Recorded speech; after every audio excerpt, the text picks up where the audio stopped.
अच्छी खबर में किंतु की गुंजाइश ना रह जाए और बुरी खबर से परंतु सच्चाई ढूंढ लाए। ऐसी अच्छी खबर सच्ची खबर के साथ मैं हूं आपके साथ श्वेता झा। एक ऐसा शो जहां दिन की बड़ी खबर आपको आसान शब्दों में पॉइंट बाय पॉइंट समझाएंगे, यानी बड़ी खबर का सच्चा और अच्छा विश्लेषण। तो आपको बता दें कि दिवाली को मिला ग्लोबल सम्मान, यूनेस्को की धरोहर वाली लिस्ट में दिवाली। इसके साथ ही आपको दिखाएंगे कपाट बंद पर चारधाम यात्रा जारी, जीएनटी पर शीतकालीन चारधाम यात्रा की रौनक।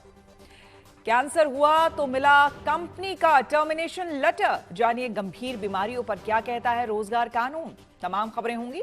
अच्छी और सच्ची खबर की शुरुआत एक गुड न्यूज के साथ करेंगे। खुशखबरी यह है कि दिवाली के त्यौहार को अब ग्लोबल पहचान मिल गई है, क्योंकि दिवाली के त्यौहार को यूनेस्को की अमूर्त सांस्कृतिक विरासत सूची में शामिल किया गया है, जिसके चलते ये त्यौहार अब विश्व स्तर पर और अधिक लोकप्रिय होगा। बड़ी बात यह भी है कि दीपावली यूनेस्को की इस प्रतिष्ठित सूची में शामिल होने वाली 16वीं भारतीय परंपरा बन गई है। इसी खुशी में आज दिल्ली समेत देश भर की सरकारी इमारतों को रंग बिरंगी लाइटों और दियों से रोशन किया गया है और जोरदार जश्न मनाया जा रहा है।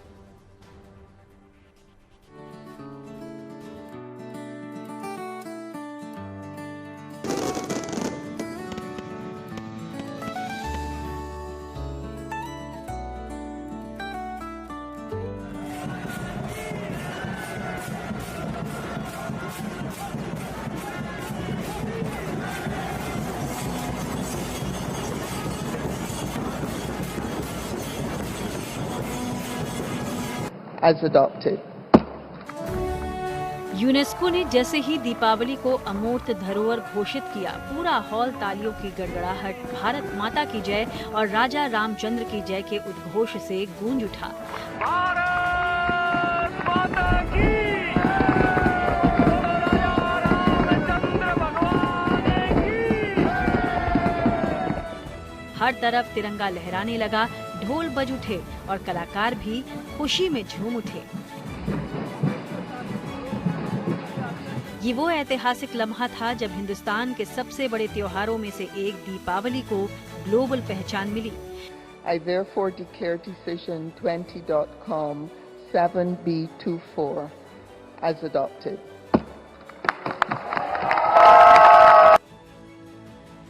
यूनेस्को की ये लिस्ट दुनिया की ऐसी सांस्कृतिक और पारंपरिक चीजों को शामिल करती रही है जिन्हें छू नहीं सकते लेकिन अनुभव किया जा सकता है।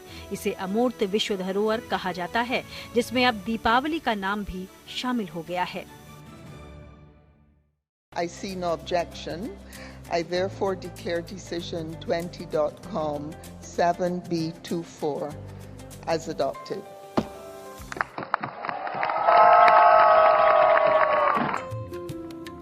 बड़ी बात यह भी है कि भारत इस साल यूनेस्को की inter governmental committee for intangible heritage की 20वीं बैठक की मेजबानी कर रहा है, जो दिल्ली में 8 से 13 दिसंबर तक चलेगी।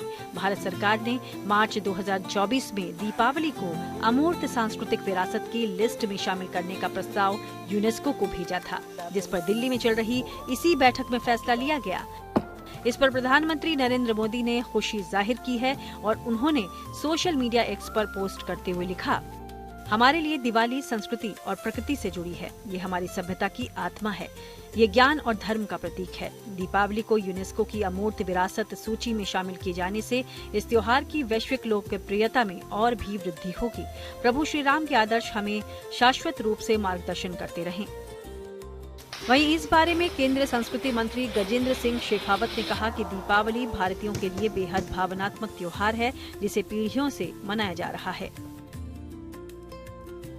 जो बुराई पर अच्छाई की विजय का प्रतीक है, जो अंधेरे पर प्रकाश की विजय का प्रतीक है और जो प्रकाश को सर्वदूर फैलाने का प्रतीक है, आज उसे दुनिया की धरोहर के रूप में सम्मानित किया जाना निश्चित रूप से भारत के लिए एक बड़ी उपलब्धि भी है। मैं देश के प्रधानमंत्री आदरणीय नरेंद्र मोदी जी को इस अद्भुत सफलता के लिए हम सब का मार्गदर्शन करने के लिए हृदयपूर्वक धन्यवाद करते हुए उनको बधाई देता हूं और पूरे संस्कृति मंत्रालय की टीम को, जिसने दिन रात परिश्रम करके ये डॉजियर न केवल सबमिट किया अपितु इसे सफलता के शीर्ष तक पहुंचाया, उन सब का अभिनंदन देश के 140 करोड़ लोगों की तरफ से करते हुए मैं एक बार सबको फिर से दीपावली की बधाई देता हूं। भारत की सांस्कृतिक पहचान को वैश्विक स्तर पर नई पहचान मिलने की खुशी में दिल्ली ही नहीं देश भर में शानदार जश्न मनाया जा रहा है। तमाम सरकारी और ऐतिहासिक इमारतों को रंग बिरंगी झालरों और दियों से ठीक वैसे ही रोशन किया गया है जैसा 20 अक्टूबर को दिवाली के मौके पर किया गया था। यूनेस्को ने अपनी अमूर्त सांस्कृतिक विरासत की लिस्ट में दिवाली को शामिल कर लिया है। मतलब दिवाली को अब एक ग्लोबल पहचान मिल गई है और इसी खुशी में आज दिल्ली में जगह जगह कई इलाकों को इस तरह से सजाया गया है। पूरी दिल्ली में आप कहीं भी जाएंगे तो कई मुख्य जगहों को इस तरह से रंगीन लाइटों से सजाया गया है, नहलाया गया है, ठीक वैसे जैसे हम दिवाली पर अपने शहर को, अपने घर को सजाते हैं। उसी तरह दिवाली की ही तरह आज भी शहर को इस तरह से रोशनी से जगमग किया गया है। इस वक्त हम ITO पर मौजूद हैं और इस वक्त चाहे आप इंडिया गेट चले जाएं, चाहे कर्तव्य पथ चले जाएं या राष्ट्रपति भवन के आसपास कहीं भी जाएंगे तो आपको इस तरह का ही नज़ारा दिखाई पड़ेगा। खास बात ये भी है कि यूनेस्को की इस विशेष लिस्ट में कुंभ मेला, योग, वैदिक मंत्रोच्चार, रामलीला, कोलकाता की दुर्गा पूजा, गरबा, छाऊ नृत्य, बौद्ध मंत्र जाप की हिमालय परंपरा और नवरोज जैसे 15 संस्कृतियां शामिल हैं। दीपावली के जुड़ने से ये संख्या 16 हो गई है। इस लिस्ट में जल्द ही भारत का एक और पर्व शामिल हो सकता है। ये है लोक आस्था का महापर्व छठ। भारत सरकार ने छठ पूजा को भी अमूर्त सांस्कृतिक विरासत सूची में शामिल करने का प्रस्ताव यूनेस्को को भेजा है। यूनेस्को का ये कदम न सिर्फ भारतीय परंपराओं को संरक्षित करने और विश्व भर में उनके महत्व को बढ़ाने में मदद करेगा, बल्कि आने वाली पीढ़ियों तक पहुंचाने में भी मदद करेगा। दिल्ली से मनीषा लड्डा, मनीष चौरसिया और मुंबई से धर्मेंद्र दुबे के साथ bureau report, good news today.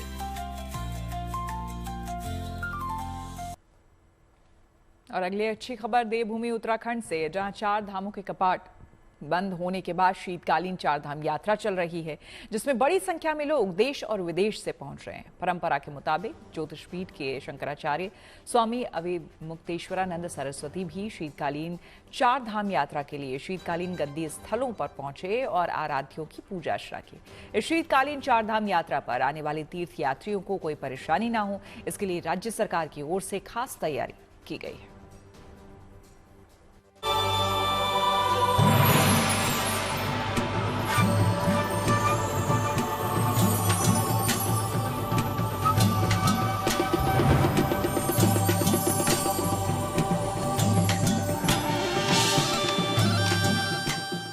देवभूमि उत्तराखंड में शीतकालीन 4 धाम यात्रा शुरू हुई तो खुशी मठ, मुखी मठ, ओमकारेश्वर मंदिर और नृसिंह मंदिर में पूजा पाठ से माहौल भक्तिमय हो उठा।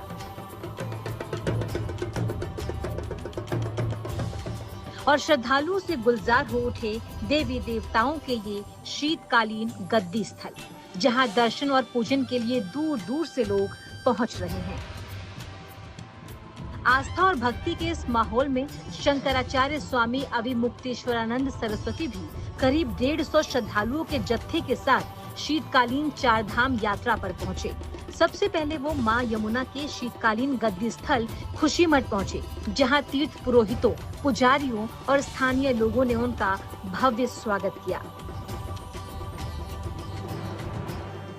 धीरे धीरे जैसे जैसे लोगों में संदेश जा रहा है, लोग बढ़ रहे हैं और बात केवल हमारे साथ यात्रा करने की नहीं है, हमारे साथ के बाद भी लोग यहाँ पर आ रहे हैं और निरंतर दर्शन पूजन कर रहे हैं और उनको बहुत आह्लाद हो रहा है, आनंद हो रहा है।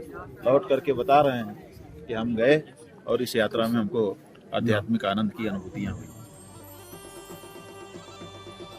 खुशी मठ के बाद शंकराचार्य स्वामी अविमुक्तेश्वरानंद सरस्वती का अगला पड़ाव रहा मां गंगा का शीतकालीन गद्दी स्थल मुखी मठ, जो मौजूद है उत्तरकाशी जिले में भागीरथी नदी के किनारे।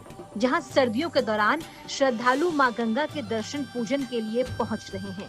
इसके बाद उन्होंने बाबा केदार के शीतकालीन गद्दी स्थल उखी मठ के ओंकारेश्वर मंदिर में पूजा अर्चना की और फिर सबसे आखिर में शंकराचार्य स्वामी अभिमुक्तेश्वरानंद सरस्वती ने ज्योतिर्मठ के नृसिंह मंदिर में आदि गुरु शंकराचार्य की गद्दी के दर्शन किए। इस दौरान उन्होंने हिंदू धर्म में आस्था रखने वालों को शीतकालीन 4 धाम यात्रा पर आने का न्योता दिया। शीतकालीन स्थान भी भगवान की पूजा के बने हुए हैं। ग्रीष्मकालीन स्थानों में जब पूजा बंद होती है, वहाँ जाना दुरूह हो जाता है, तब विधि विधान के साथ भगवान को शीतकालीन स्थानों में लाया जाता है और वहाँ पर भी पूजा निरंतर होती रहती है। लेकिन लोगों में एक भ्रम हो गया था। ग्रीष्मकालीन में स्थानों में पट बंद होने का समाचार जब छपता था या टेलीविजन दिखाता था तो लोग समझते थे कि अब पूजा ही बंद हो गई है। पूजा भगवान की एक दिन के लिए भी बंद होती नहीं है। ग्रीष्मकाल में ग्रीष्मकालीन स्थानों में, शीतकाल में शीतकालीन स्थानों में पूजा होती रहती है और वहाँ की यात्रा करने वालों को यात्रा का जो पुण्य है, पूजा का पुण्य है, जो मिलता रहता है। दरअसल यमुनोत्री, गंगोत्री, केदारनाथ और बद्रीनाथ में नवंबर से मार्च तक भारी बर्फबारी होती है और कड़ाके की ठंड पड़ती है, जिसके कारण श्रद्धालुओं के लिए इन 4 धामों तक पहुंचना बेहद मुश्किल होता है।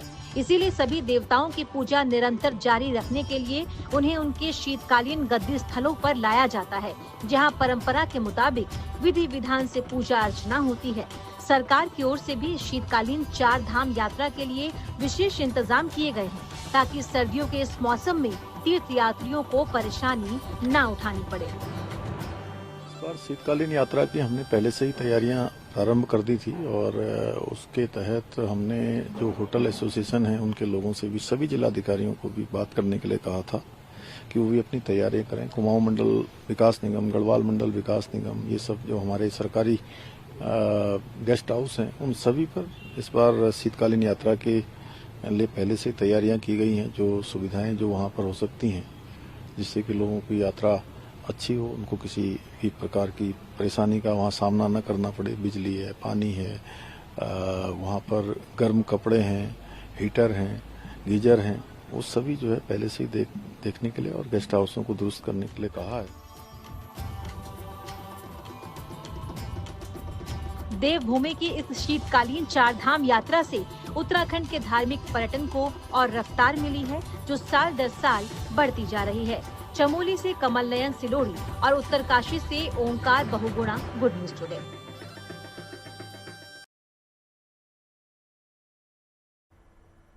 चलिए, अब बात एक ऐसे कैंसर मरीज की जिसका आरोप है कि उसकी कंपनी ने गंभीर बीमारी का पता लगने के बाद उसके हाथों में टर्मिनेशन लेटर थमा दिया। हालांकि संतोष पटोले नाम के इस व्यक्ति का ये भी कहना है कि नौकरी से बाहर निकालने से पहले कंपनी ने 2 महीने तक उसका इलाज भी कराया। सर्जरी और इलाज के बाद जब उसने वापस ऑफिस ज्वाइन किया तो कंपनी ने उस पर गलत आरोप लगाकर उसे बाहर का रास्ता दिखा दिया। पुणे से जुड़े इस मामले के बाद गंभीर बीमारियों को लेकर सरकार के एम्प्लॉयमेंट रूल्स यानी कि रोजगार नियम क्या कहते हैं, ये भी जानना चाहिए। इस साल एनुअल हेल्थ चेकअप में मुझे कैंसर डिटेक्ट किया गया। 23 जुलाई को मुझे कंपनी ने टर्मिनेशन लेटर दिया।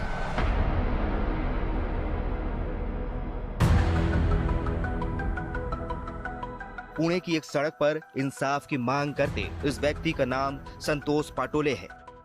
पिछले कुछ महीनों से इनके कानों में एक पुरानी सलाह गूंज रही है कि प्राइवेट कंपनियां किसी की नहीं होती, उन्हें सिर्फ अपना लाभ दिखता है। अपने कर्मचारियों के दुख दर्द या परेशानियों से उनका कोई सरोकार नहीं है। प्राइवेट कंपनियों से जुड़ा ये सबक मिलने के बाद संतोष सड़कों पर है और अपने साथ हुए अन्याय के खिलाफ लड़ रहे हैं। कई महीनों से जिंदगी लगातार इनकी और इनके परिजनों की परीक्षा ले रही है। मल्टीनेशनल कंपनी में काम करने वाले संतोष को सबसे पहले थायराइड नोडुल स्तंभ कैंसर होने का पता चला। तब कैंसर होने की बात ने संतोष को शारीरिक और भावनात्मक से तोड़कर रख दिया। हालांकि संतोष और उनके परिवार पर आसमान टूटने की अकेली घटना नहीं थी। कैंसर पीड़ित संतोष का आरोप है कि उनकी बीमारी की वजह से भारत में काम करने वाली अमेरिकी कंपनी ने उनकी सेवा समाप्त कर दी, यानी उन्हें नौकरी से निकाल दिया गया। हेल्थ चेकअप में मुझे कैंसर डिटेक्ट किया गया। उस कैंसर डिटेक्शन के बाद में मैंने काफ़ी सारे डॉक्टरों से कंसल्ट करके इसी साल मई में जून 1 को इसके ऊपर ऑपरेशन किया गया। इस ऑपरेशन के बाद में 1 जुलाई को मैंने ऑफिस रिज्वाइन किया और उस रिज्वाइनिंग के बाद में 23 जुलाई को मुझे कंपनी ने टर्मिनेशन लेटर दिया। भूख हड़ताल पर बैठे संतोष का आरोप है कि उनकी कंपनी ने टर्मिनेशन लेटर में नौकरी से निकालने की सही वजह नहीं बताई। इंफॉर्मेशन टेक्नोलॉजी से जुड़ी इस बड़ी कंपनी ने टर्मिनेशन की वजह को संभावित आर्थिक नुकसान से जोड़ दिया। फैसिलिटीज डिपार्टमेंट में 21 साल का अनुभव रखने वाले संतोष पिछले 8 साल से इस कंपनी से जुड़े थे। टर्मिनेशन लेटर में इन्होंने जो रीजन दिया गया था वो ये बताया गया था कि कंपनी मैंने कुछ प्रोसेसेस फॉलो नहीं की। उन प्रोसेसेस फॉलो ना करने की वजह से कंपनी को अराउंड कुछ फाइनेंशियल लॉसेस हो सकते थे और उस हो सकते थे वाले लॉसेस के लिए कंपनी ने मुझे जिम्मेदार ठहराते हुए टर्मिनेशन लेटर दिया। फैसिलिटीज डिपार्टमेंट का काम ऑफिस के इंफ्रास्ट्रक्चर से बिल्डिंग, बिजली, पानी, सुरक्षा, कैंटीन और कर्मचारियों के बैठने की व्यवस्था करना होता है ताकि वहां काम करने वाली आईटी टीम बिना किसी रुकावट के अपने काम की डेडलाइंस पूरा कर सके। कैंसर पीड़ित संतोष का दावा है कि उनको नौकरी से निकालने से पहले ना कोई शो कॉज नोटिस दिया गया और ना ही कोई वार्निंग लेटर जारी किया गया। यहाँ तक कि जॉब टर्मिनेशन से पहले उन्हें कंपनी से सफाई देने का भी मौका नहीं दिया गया। इसी चीजों का तो उनके पास में जवाब नहीं था। ना मुझे शो कॉज नोटिस दिया गया, ना मुझे कोई वार्निंग लेटर इशू किया गया, ना मुझे नेचुरल जस्टिस दिया गया। एटलीस्ट अगर मेरे अगेंस्ट कोई केस बन भी रहा है तो at least they should listen to me. मेरे साइड से भी तो मैं एक्सप्लेनेशन दे सकता हूँ ना, क्या हो रहा है क्या नहीं हो रहा है। लेकिन अगर मेरे साइड से कोई बात सुनी ही नहीं जा रही है और डायरेक्ट मुझे टर्मिनेशन लेटर दे के ये बताया जा रहा है कि ये मैनेजमेंट डिसीजन है and you have to obey this. Santosh का दावा है कि कैंसर की बीमारी का पता चलने और उससे जुड़े इलाज पर खर्च करने से बचने के लिए कंपनी ने उनको नौकरी से निकालने का अजीबोगरीब बहाना बनाया। आईटी कंपनी के इस प्रोफेशनल की आपबीती पर कानूनी विशेषज्ञों का मानना है कि गलत तरीके से बर्खास्ती पर कर्मचारी के पास कानूनी कार्रवाई के कुछ अधिकार हैं। वो कोर्ट या लेबर कमिश्नर का दरवाजा खटखटा सकते हैं। जितनी भी कंपनियां हों, चाहे सरकारी हो या प्राइवेट हैं, वो लेबर लॉ से जो है गवर्न होते हैं। अगर इस तरीके की कोई चीज है, उनकी खुद की भी टर्म एंड कंडीशन होती है कंपनी के। जब आप ज्वाइनिंग करते हैं, ज्वाइनिंग लेटर में वो सारे टर्म एंड कंडीशन लिखे होते हैं। उसी अनुसार जो है कंपनी जो है किसी भी तरीके से एक्शन लेती है। एम्प्लॉय पर्सपेक्टिव से बात करें। कैंसर पीड़ित कर्मचारी से जुड़े इस पूरे विवाद के बीच गुड न्यूज टुडे की टीम ने कंपनी के प्रबंधन से कई बार संपर्क करने की कोशिश की ताकि उनका पक्ष भी पता चल सके। हालांकि कंपनी की ओर से किसी तरह की प्रतिक्रिया सामने नहीं आई। फिर भी पुणे के कैंसर पीड़ित मरीज के अपने ही कंपनी पर ये गंभीर आरोप बेहद चौंकाने वाले हैं। न सिर्फ संतोष से अचानक उनकी नौकरी छीनी गई, बल्कि घर के जरूरी खर्चों के साथ महंगे इलाज की जिम्मेदारी भी उन पर आ गई। बहरहाल इस मामले ने एक बार फिर से कर्मचारियों के अधिकार और उनकी सुरक्षा को लेकर बहस छेड़ दी है। पुणे से आदित्य दीपक भवर के साथ bureau report, good news today.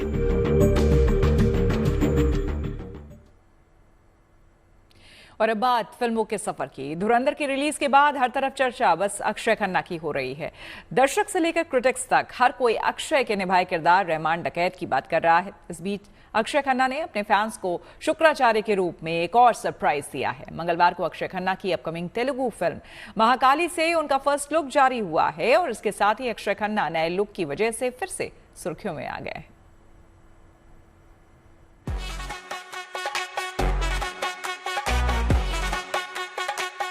Makeup इतना जबरदस्त है कि पहली नजर में शायद आप इस एक्टर को पहचान ही ना पाए, लेकिन गौर से देखेंगे तो आप पहचान भी पाएंगे। ये वही एक्टर है जो इन दिनों रहमान डकैत के किरदार में सिल्वर स्क्रीन पर धूम मचा रहा है। छावा के औरंगजेब और अब धुरंधर के रहमान डकैत के बाद अक्षय खन्ना अब साउथ की फिल्मों में अपनी अदाकारी का जौहर दिखाने के लिए तैयार है। एक दिन पहले मंगलवार को अक्षय खन्ना की अपकमिंग फिल्म महाकाली से उनका ये नया खतरनाक लुक सामने आया है, जिसमें वो दैत्य गुरु शुक्राचार्य के रोल में नजर आ रहे हैं। उनके सिर पर बालों का जूड़ा बना हुआ है, चेहरे पर सफेद और लंबी दाढ़ी है, शरीर पर साधुओं वाले कपड़े हैं, एक आंख दिखाई दे रही है जो गुस्से की चमक लिए हुए है। ट्रेड एनालिसिस्ट तरन आदर्श ने अक्षय खन्ना का ये पोस्टर एक्स पर शेयर किया है। तरन आदर्श ने इस पोस्ट के कैप्शन में लिखा है, हनुमान यूनिवर्स से प्रशांत वर्मा की महाकाली में अक्षय खन्ना। धुरंधर में अपनी शानदार एक्टिंग के बाद अक्षय खन्ना ने प्रशांत वर्मा की महाकाली में एंट्री ली। PVCU यानी प्रशांत वर्मा सिनेमैटिक यूनिवर्स से तेलुगु में डेब्यू कर रहे बेहद टैलेंटेड एक्टर को इससे पहले कभी न देखे गए अवतार में देखा जाएगा। वे असुरों के कुख्यात गुरु शुक्राचार्य का रोल निभा रहे हैं। जैसा कि तरन आदर्श ने बताया, महाकाली बॉलीवुड की नहीं बल्कि तेलुगु सिनेमा की फिल्म है और अक्षय खन्ना की ये तेलुगु डेब्यू है। महाकाली फिल्म का निर्माण हनुमान जैसी ब्लॉकबस्टर फिल्म दे चुके डायरेक्टर प्रोड्यूसर प्रशांत वर्मा कर रहे हैं और इसे पूजा कोल्लूरू ने डायरेक्ट किया है। शुक्राचार्य का लुक सामने आने के बाद अंदाजा लगाया जा सकता है कि अक्षय खन्ना ने किस शिद्दत से नेगेटिव किरदार को पर्दे पर सजाया होगा। अक्षय खन्ना के शुक्राचार्य अवतार का इंतजार तो सोशल मीडिया यूजर्स ने अभी से शुरू कर दिया है। एक यूजर ने लिखा है, छावा और धुरंधर के बाद एक बात साफ है, इस फिल्म का क्रेज जबरदस्त होने वाला है। एक दूसरे यूजर ने लिखा कि वो आदमी जिसे रोका नहीं जा सकता। एक और यूजर ने कमेंट किया है, उनका लुक रोंगटे खड़े कर देने वाला है। शुक्राचार्य का रोल अक्षय खन्ना को क्यों दिया गया होगा? अगर हम इस सवाल का जवाब तलाशेंगे तो हमारे सामने अक्षय खन्ना की दो रूप सामने आ जाएंगे। पहला है औरंगजेब का, जो उन्होंने छावा में निभाया था। औरंगजेब के किरदार में अक्षय ने अपनी एक्टिंग की जो छाप छोड़ी, उसे धुरंधर के रहमान डकैत के रूप में और भी पुख्ता कर दिया। जाहिर है नेगेटिव किरदार में अक्षय खन्ना फिल्म मेकर की पहली पसंद बन गए हैं। मूल रूप से तेलुगु में बन रही महाकाली हिंदी समेत कई भाषाओं में रिलीज होगी। अभी तक फिल्म की रिलीज डेट सामने नहीं आई है, लेकिन माना जा रहा है कि 2026 में दर्शक इसे सिनेमाघर में देख सकेंगे। Bureau report, good news today. तो इसी के साथ इस बुलेटिन में मेरे यानी श्वेता झा के साथ फिलहाल इतना ही, लेकिन रात 9 बजे मेरे साथ देखना ना भूलें न्यूज पथ।